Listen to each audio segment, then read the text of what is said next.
we'll start with English and then switch to Russian at the end. But Mirra, congratulations into the semifinals. First semifinals at a Grand Slam for you. Talk us through the match and how does it feel to be at this stage now? Thank you. It feels amazing. It was a thriller match, and we both played good. So I'm really happy that I managed to win the match and go to my first semifinals. Congratulations. Can you tell me about the ladybug? Yeah, in the last game on our serve, I think the score was 30-15 for her, and I saw a ladybug on a floor, on a clay. I was like, well, I have to save it. So I picked it up.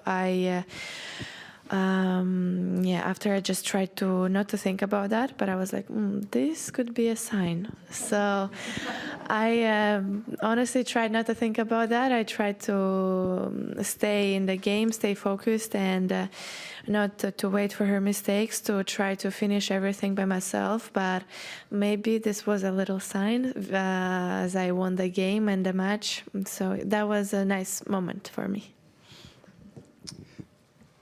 Congratulations, well done. I'd like to ask you a very general question.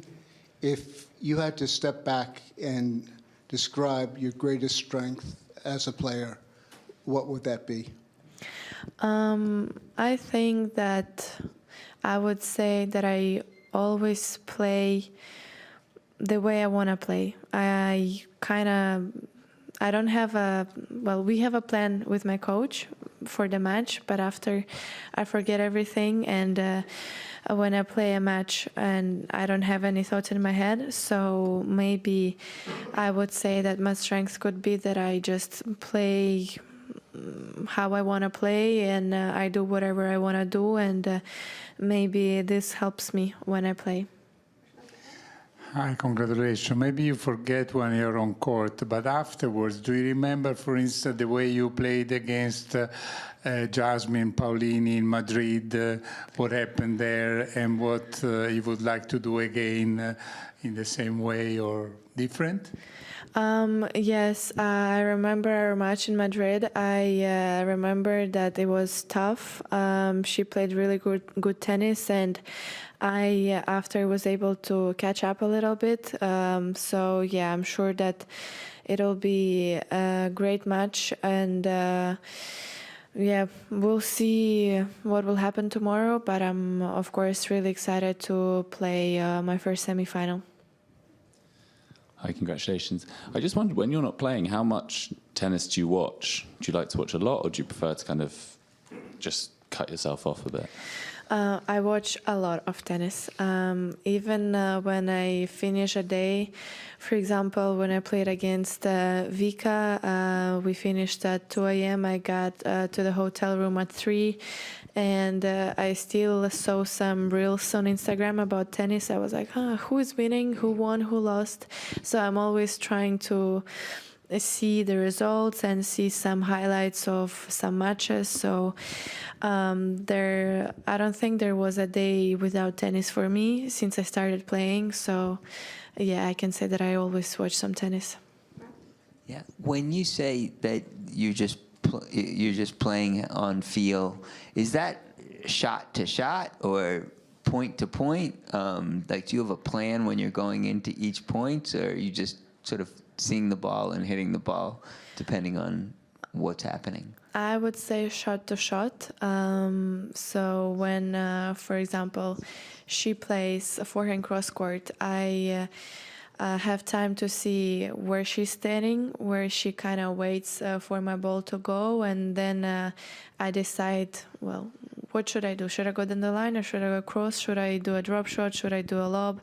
And that's sometimes not really good because I have a lot of decisions in my mind, and when I change them in the last moment, always some kind of crap happens. So sometimes it plays a bad joke with me, so I'm trying to keep it simple sometimes, but I cannot help it. Sometimes I just have too many decisions in my head. But yeah, I would say that I play shot to shot mostly. Hey, Mirra, well done. Looking back on your career, no, I'm just kidding. Where do you spend most of your time? Where do you train with Conchi? I mean, how are you figuring this all out? Well, I live in Cannes, in south of France, and so far we worked together for not a long time, for a couple of months only, and mostly it was only tournaments, but she came to Cannes for a couple of weeks for us to train together, to get used to each other. But yeah, she wants me to come to Spain sometimes, but I'm saying, no, you will come to France, I will wait for you. But yeah, maybe one day I'll go to Spain. I like the country, so maybe, but I prefer her coming to Cannes. Hi. You're, of course, very young. You have not played a lot of tennis yet. Are you surprised at all? Does this feel early and sudden to you to get to the semifinals of a Grand Slam tournament? Or did you expect this sort of thing? Does it feel like the timing is just what it should be? I would say that I didn't really expect me playing semifinals tomorrow. I played Kracheva a few days ago, and I was like, well, if I win the match, I'll be in quarterfinals. But then if I play Sabalenka, and if I win, I can be in semifinals. Wow, that could be a dream. And I will be playing semifinals tomorrow, and so my thoughts are kind of, they kind of came true. So I didn't, if we look back, I wouldn't expect myself playing semifinals, because that was just kind of a dream for me in the beginning of the tournament. But now I will be playing semifinals, so I gotta prepare for the match already. And could I ask you, this is maybe a difficult question, but what ways would you say you are a typical, normal 17-year-old kid? And in what ways do you think that maybe you're different from most people your age? I would say that I am almost like a normal teenager, because I still have to do my school that I don't like to do. I watch a lot of TV series on my spare time. I watch Netflix. I sometimes spend too much time on my Instagram, or I just do some crap when I'm at home, and I laugh, I talk, just doing some normal things. But maybe what makes me a little different is that I don't know if I can say that I'm mature, but I feel myself a mature person, and I feel that I know what I'm doing, and I would say that maybe I'm a bit more mature. We'll do 2 last questions, gentlemen in blue and white. Obviously, this is a great achievement for you, but if you think back to the months after you lost that very long girls' singles final in Australia, where you made massive progress, perhaps that was the biggest step. Can you talk a little bit about how you made that progress, so that even this time last year we were looking out for you?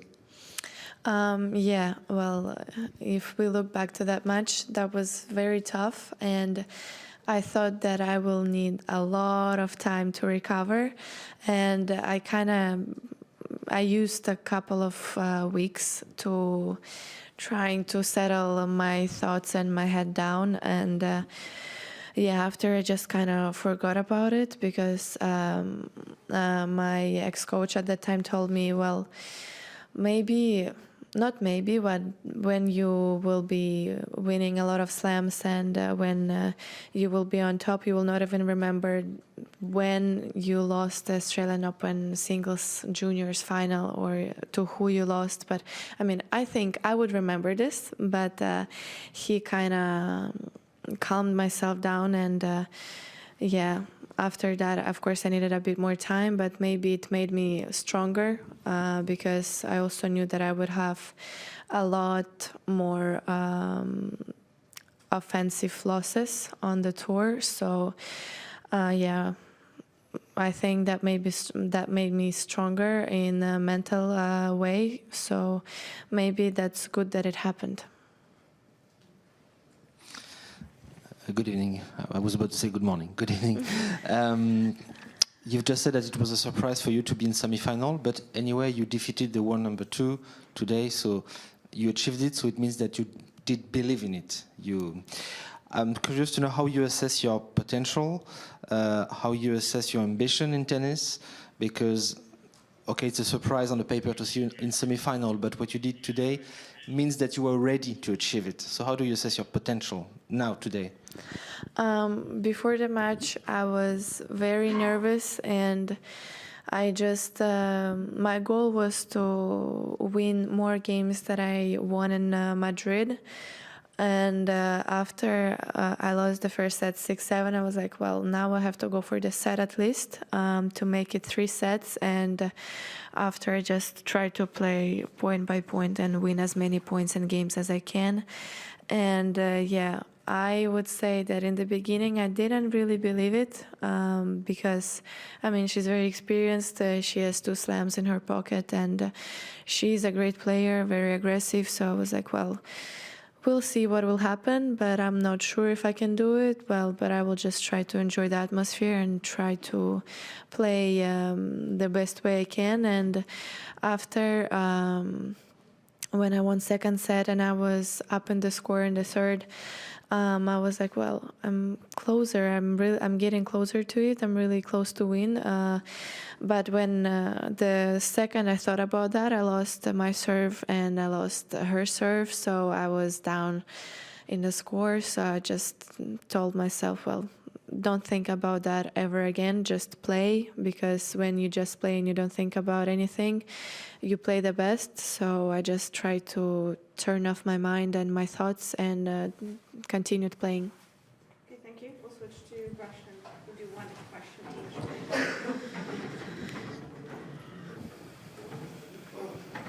Who would like to start? Russian.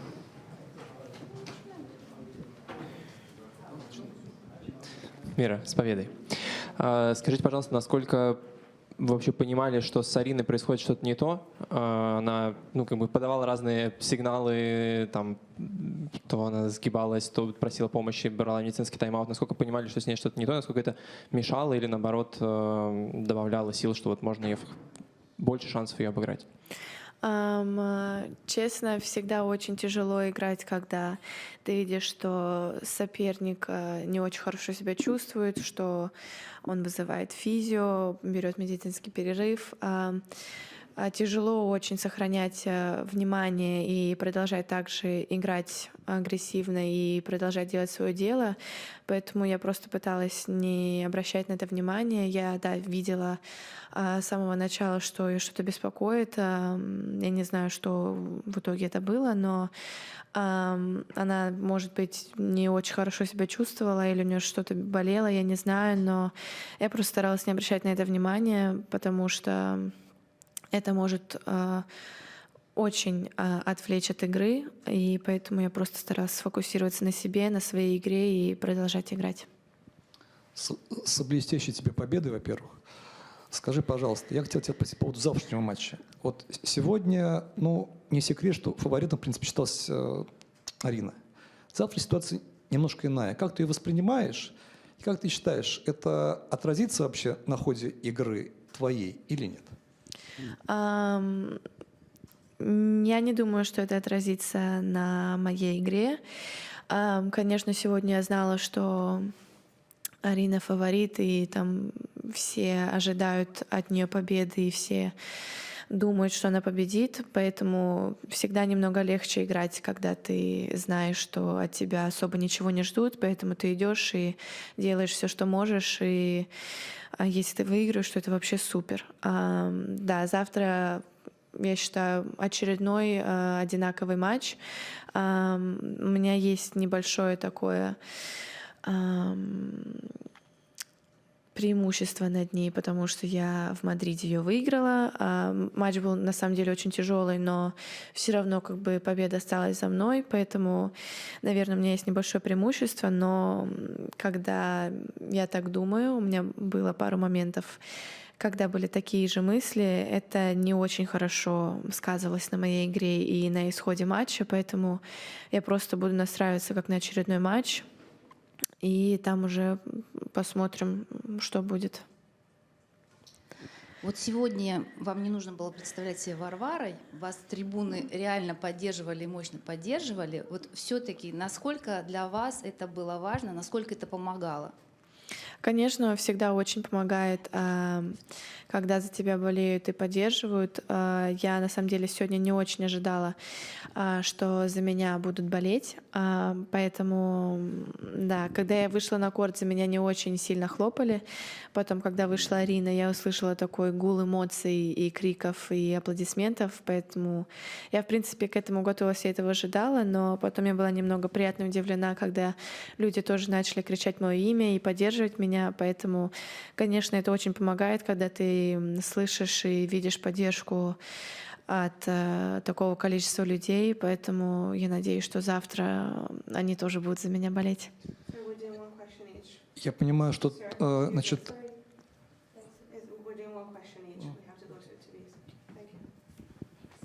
Спасибо.